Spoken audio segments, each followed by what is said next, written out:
People aren't happy about the collector's bounty. What the hell? This thing just went live. The numbers don't lie. Okay, so let's see what all of this is, what all this means. We got the new events going live and everything else. This is the weekly reset from Taliesin and Evitel. Here we go.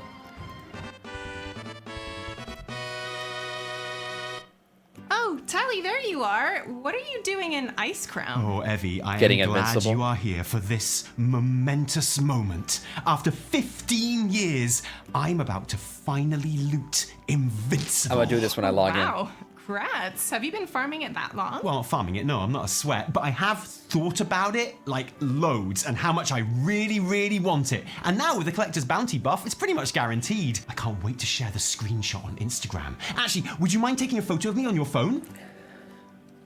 Tally, you know, even with the buff, it's still only anywhere from a 2 to 10% drop rate. Yeah, like That's- I say, that's pretty pretty much high, though. guaranteed. Okay, are you ready? Let's loot this bad boy! What the? Did you get it, Tally? No, I didn't get Invincible. Just Oh, lost soul. What? Thousands and thousands of lost soul. Tally, what's going on? I'm scared. I'm gonna need you to stop filming me. Knowledge is power. Hello Internet, Taliesin here. a Welcome great to another intro. episode of the weekly reset, Taliesin and Evertel's wondrous wisdom show. In a week where, forget 11.2 and its PTR for now, we'll come back to that next week. And actually, forget your job and your kids and going outside, because Noted. July 2025 is officially Collector Summer. We're going to be talking about the actually kind of wild Collector's Bounty buff that we now know all about going live today, and which might allow you to sweep the board of legacy mount and transmog stuff that you've been missing for like the last 20 years. But also the I need to Diablo go for Greedy Invincible. Emissary Treasure Goblin event, which promises I need to go for Invincible. I need to go for Midnight, the revamped version of Midnight. I need to go for maybe Gmod. And like those three are at the top of my list right now. Those are the ones that I have to get. Those are the ones that I've gone for 1,000 times on this stream and never gotten. So that's what I'm doing when I fucking log in today. to be all kinds of hectic, constant portal spawning fun, but also, much, much more importantly, where you'll be able to pick up those super sexy red and black themed modern these tier are cool. 2 recolors. And not only Experiment that, B12. but this episode, we also have a special and very important report from friend of the channel, Dan Olsen of Folding Ideas, with some, and I cannot stress this enough, very important WoW news. So first, Collector's Bounty. This has been in the calendar for a while, but it's only now that we have the details. And the big takeaway is that through the month of July, every pre-Dragonflight dungeon and raid mount will have its drop rate increased by up to 10 times. What this means in practice... 10x, yeah. See, that's what I was saying, Orcommando. I was saying that earlier. 10 up to 10x. Some of them are 5, some of them are 10. Blizz clarified on Monday evening, is that the odds of rare mounts dropping have been increased by an overall 5%. So not an applied 5%, where if the drop rate was 1%, then the buffed rate is 1.5%. No, the way to think of it is like this. Whatever the drop rate is, add 5% to it. So Ashes of Alar is generally considered to have a 1.5% drop rate. During the Collector's Bounty event, it will be 6.5%. Invincible has a usual drop rate of 0.7%. In July, it will be 5.7%, which doesn't sound like much, but it means that when you loot Arthas... So you're saying there's a chance. You're saying there's a chance. Man, 5.7% is still not a lot. I'm going to be depressed if I don't get this thing during the event. Your odds are now over 700% more likely to loot that horse. Just really keep your eyes peeled though, because it can be very hard to see. It does mean that a mount would have to have a drop rate of around 0.4 to 0.5% to be considered 10 times more likely to drop, like Blizzard described in their original announcement. And I'm not sure what mount that could possibly be. Maybe Gmod? It's not just mounts though. Gmod's Also a nice select one. legendaries like the Warglaze of Azeroth, and also the Golden Hearthstone card from Nighthold, as well as all transmog in general having double the drop chance in Legacy Dungeons and Raids for the month too. And that's exciting, isn't it? Mimron's head is awesome. I can't wait to get that mount. What a great event. And don't just take my word for it. Why not peruse the forums, which are awash with players giddy with excitement. This is going to be bad, isn't it? This is going to be really bad. I know people are going to be mad because people have already been trying. Probably they haven't gotten their mounts. They're expecting a 100% drop rate right now, and they're going to be pretty pissed. About the next month of hardcore farming action. Except probably not even hardcore at all though, because you'll surely get all the mounts you want after just a quick afternoon's breezy play. So high are those drop rates, and everyone agreed that not only was this good for the game and good for the players, but good for humanity, making what is increasingly a hard and brutal, selfish world just a little bit better, a more loving place. This and is going to be really bad. Praised Blizz for their part in spreading joy throughout the community. No, it was a shit show, obviously. This feels like a slap to the face and makes the countless hours grinding feel like a waste. Great way to remove any accomplishment of farming something rare, so there really is So that comment that he just showed is clearly somebody who already has Invincible, and he doesn't want anyone else to have it. That's what that's about. no point in collecting things in this game. What's this joke? So years of mount farming gets devalued. Yeah, What the same fuck here. is this? Why did I even bother farming all those farms over the past many years? Okay, look, I have a confession. Because Degenerates getting angry. I mean, that's what's going to happen. Anytime that the drop rate drops, goes up on anything that they had to grind their life away for, they're going to get angry. They're going to get angry. That's what's going to happen. I love a good shit show as much as the next person. But I have Gatekeeping at to its admit, finest, yeah. these comments, they weren't exactly hard to find, but they absolutely do not represent the vast majority of other incredibly positive comments that I had to wade through to find. Uncle, that's Collector's funny. Bounty is something that the community is incredibly excited about, to the extent that I think they might be a bit too excited about it, honestly. Because yes, if Invincible does now have a nearly 6% chance of dropping, that is a huge increase from its base rate. But it's still pretty unlikely that it's going to drop. If Yeah. I had told you at the very beginning that you had a 10% chance of enjoying this episode, you probably wouldn't have bothered watching it. I mean, and technically, you only get 4 shots at it, right? I mean, you're going to get that 5.6% shot only 4 times because it's only a month-long event. And you can only clear Ice Crown 25-man heroic, once a week. So you got 4 shots at getting this thing. And if you don't, you're going to be depressed. Which is why That's what's going to happen to I me. never tell you the odds. You would need to kill Arthas every Alts, week too. of this event. Alts. Don't come in here with the damn alts, okay? I don't want to hear about your 30 alts. I play one tune in this game. I played the game the right way. Okay, I am Samiccus, and Samiccus is I. No, I will not be running it on alts. I'm doing this one time with my tune once a week. 5 different Ridiculous. characters before you could Alts. really begin to feel that you'd had bad luck by not seeing it. Applied to all those other 1% mounts across the game, that is still a lot of farming to the level that we know most players don't really want to do. So I feel like a lot of players, ones who are pleased about this event or disgusted by it, see Collector's Bounty as a kind of a supermarket sweep where you log on for an hour and then run around grabbing Ashes of Allah and Swift Zulian Tiger and Gmod off the shelves before getting a big hug from Dale Winton. So I think there might be some frustration and even backlash from the players that actually these drop rate increases aren't high enough, that some of those reactions might appear in the shit show section next week. And Right. yeah, oh look, it's already happening after the whole 5% clarification. But is it possible that the naysayers are right too? The old content runs will never be worth doing again outside of this probably repeating event. Is there an element of truth to that concern? Maybe. Far from labeling anyone who is wary of Collector's Bounty as some kind of elitist who doesn't want the scrubs to get their scrub hands on a mount that they ground out over the course of 20 years, or, maybe the first week they ever tried if they were lucky. That's the thing about random chance after all. Is this bad for the game because it risks destroying that culture of weekly mount? I remember doing it on stream.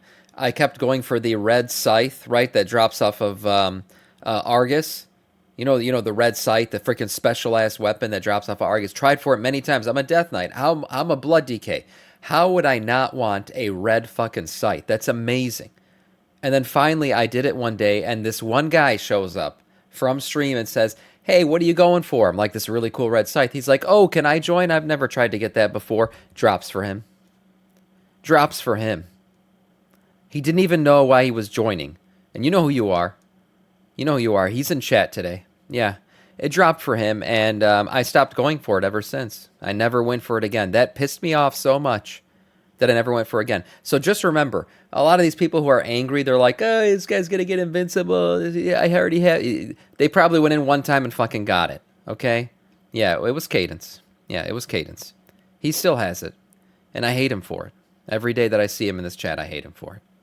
and raid circuits that must be a core, often incredibly cozy and comforting part of many players' gameplay loop. Is it absolutely stupid to go on a weekly mount farm now outside of June every year? Well, kind of, yes. For most players, it would now be foolish and pointless to bother farming rare drop mounts outside of this event. But I would wager that those players aren't currently farming those dungeons every week now, and that if you have been, and I mean this in a loving way, utterly insane enough to run Ice Crown every week for a 1% chance drop that still hasn't dropped for you now after likely over a decade, then you are still going to be utterly insane enough to keep on doing it after June. If that's the kind of thing you like doing, the psychologically reduced odds aren't going to affect that for the most part. So most likely, Collector's Bounty will actually just serve to push more players that don't usually bother farming mounts into doing that and engaging with the game in a way that they don't usually, which is often a really fun thing to do. So I'm not worried about that, and I'm not worried about people getting mounts that they don't deserve or whatever, because I think most of us can agree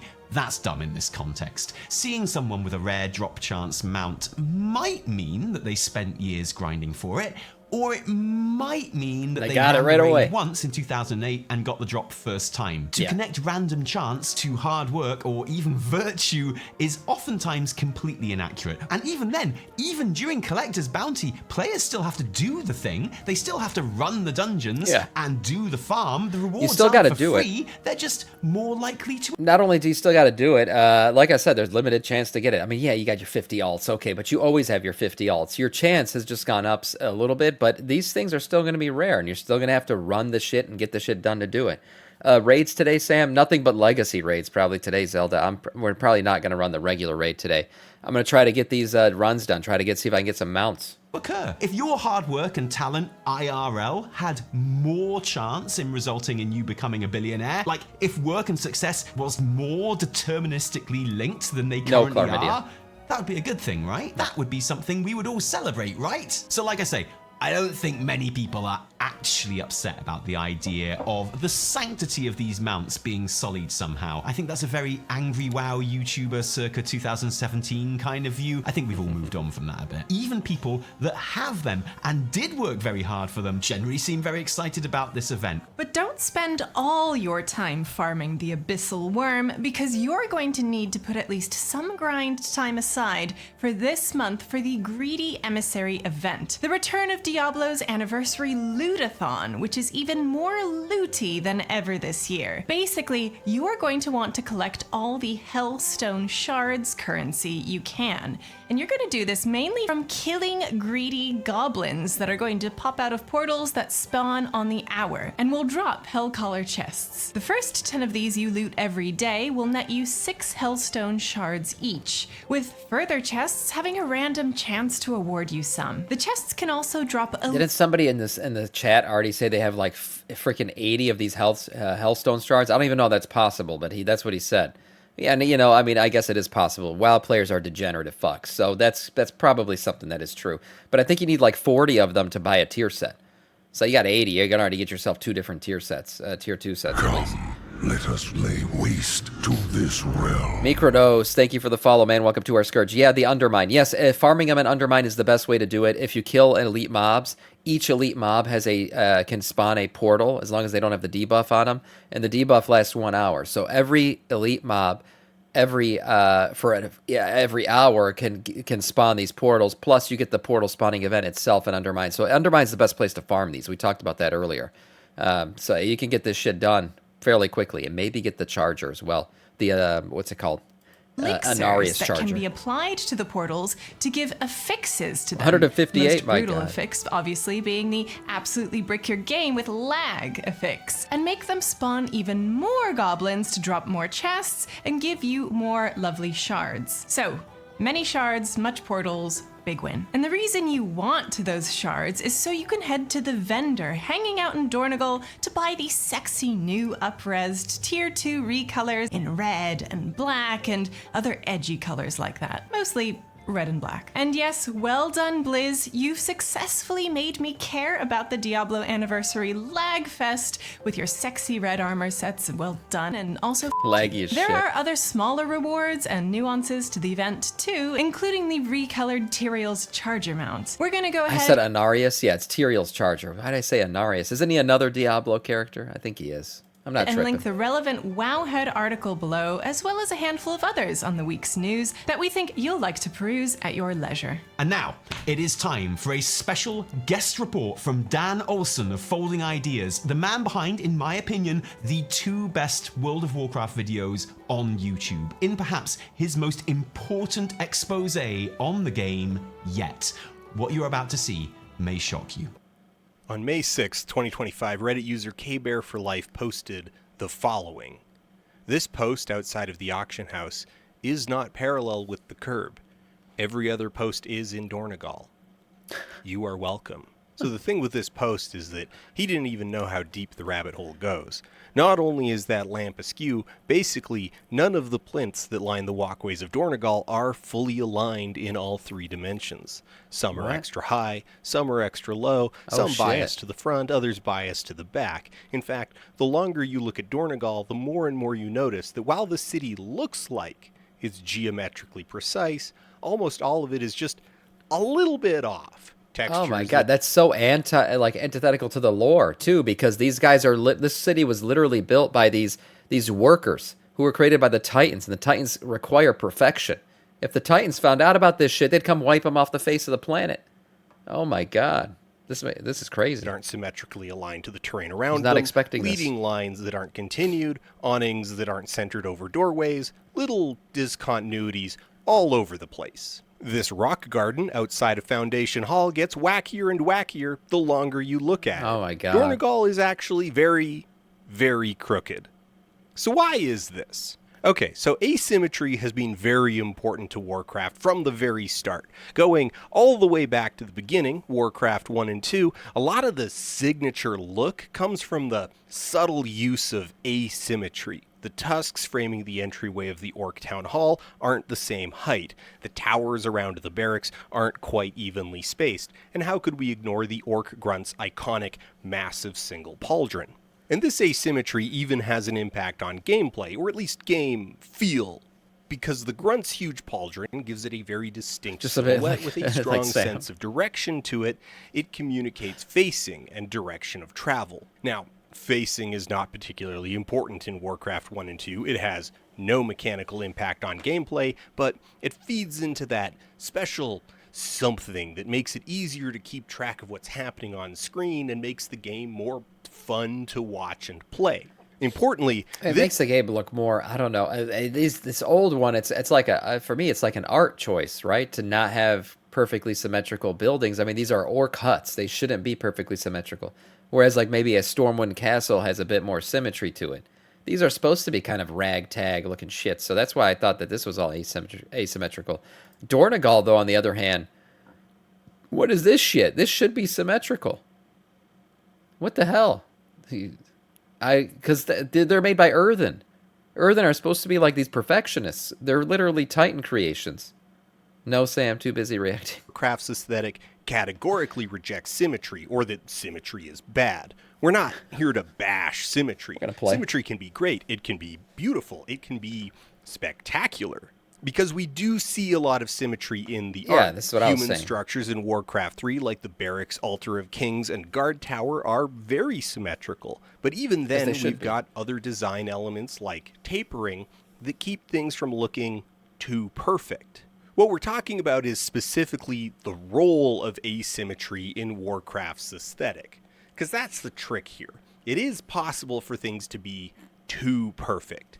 If everything in a video game is perfectly aligned, perfectly symmetrical, it starts to look sterile, like it was simply generated by a computer or an inexperienced artist. Sure. Straight lines and right angles are very easy to build in computer graphics, especially once we move into the third dimension, so an excess of straight, parallel, right-angled lines became a hallmark of games that were less considered in their craftsmanship. What do my balls have anything to do with this video? Why are we wishing sterility on me? What the hell?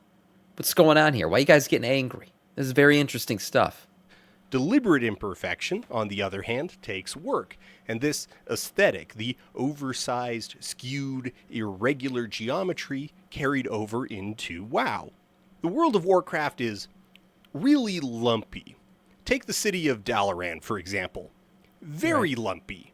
But even Old Dalaran and Old Dalaran have the topography of your aunt's mashed potatoes, with surprisingly exaggerated elevation changes from one side of the city to the other. There still might not be a single right angle in this entire city. Yeah, This that makes doorway, sense. this doorway is a maybe. Broadly speaking, the rules of the aesthetic are that things can be square or they can be symmetrical, but they cannot be both. In the world of Warcraft at large, we see these core design principles all over the place. In the entrance of Orgrimmar, there is a light symmetry in this walkway, but the stanchions are not perfectly aligned. These insane tusks at the entrance to the Drag are very irregularly placed. Now, one of the benefits of this art style, this deliberate imperfection, is that it helps disguise a certain amount of jank.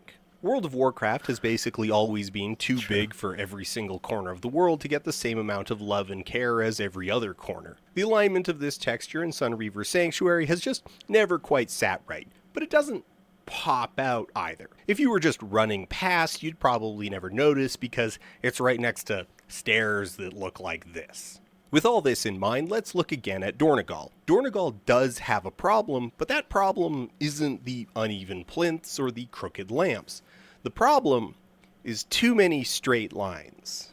Okay, so really, this is just about... Straight lines do show imperfections, I guess, so he's right about that. But again, the whole part about Dornegal being uneven is, it just goes against what Earthen do. The guys are fucking brutally mean. This is about the road texture, like that's... Mr. Steal your girl and your mom. How about that, Morty? I'm sorry, there's nothing deeper here. There's not, like, meaning to this. I just wanted to talk about fictional lawn detailing. Because the road textures are made up of large, even squares, there's a lot of straight lines and right angles to compare things to, which makes the deliberate imperfections stand out and creates a whole host of misalignments of its own. It also nags at people because, well... it's literally tiling. If you renovated your bathroom and the tiling was wildly off-center and not aligned to the wall, you'd probably demand your money back. Foundation Hall is almost aligned with the diagonal of the pavement, but not quite. The steps leading to the Timeways portal is also agonizingly close to center. Ditto the stairway next to the jewel crafting bench. The narrow staircase out front of the crafting orders is so close to centered, it feels like a tease. There's actually only one stairway in Dornegal where the lines of the pavement align with the stairs, and that's this one, leading to the Auditor's Hall. Northeastern Dornegal doesn't have this problem because it uses a herringbone brickwork pattern that I really like because it's been augmented. This is where we duel and shit? Yeah, that's where I beat Cadence in all those duels. With hand-placed raised bricks just to add a bit of age and depth to the surface. It's a shame we mostly only come to this part of the city to water sheep and kick snakes. Easily the weirdest, though, is the upper level of the big blacksmith and the forge grounds, which uses this bridge texture. It is perfectly aligned with the ends of all three bridges connecting to the area, and basically nothing else. Alright, to wrap this all up, the rub here is that this texture was never really meant to be exposed to this level of scrutiny. It, like the subtle misalignments, is meant to make a general impression at a wider field of view. The subtly different plinths are there to break up repetition, keep things from looking overly regular, not to be zoomed in on and measured. In a bigger picture, the larger paving stones have a nice look to them. It's clean, it feels functional, like this is a space meant to handle heavy traffic and big carts and everybody on their dinosaur mounts. It just doesn't line up with anything. Sure, you can all agree that it was incredibly important we got that investigative journalism out there. Thank you, Dan. Stay safe. And thank you for joining us today. If you I have no idea what that was about. Thank our patrons. Why was that in this video? Now give us their actual real-life money to make all of our work happen. And patrons, seriously, look at me when I'm talking to you. Thank you. Because without you, there would be a whole lot less Taliesin and Evertel. If you didn't like it, downvote the shit out of it. Remember, my name is Dan Olsen. I really thought that was going somewhere. Like, I totally thought that we were going to see, I don't know, like some kind of weird connection between the misalignments of things and patch 11.2 or this new event. I have no idea. I thought that was going somewhere. We got duped. I feel like Taliesin and Evitel just bent me over, told me they were going to give me a prostate exam, and then shoved a giant penetrating object inside of me. That's what that felt like. Still, though, a nice video, and I suggest you guys watch it again.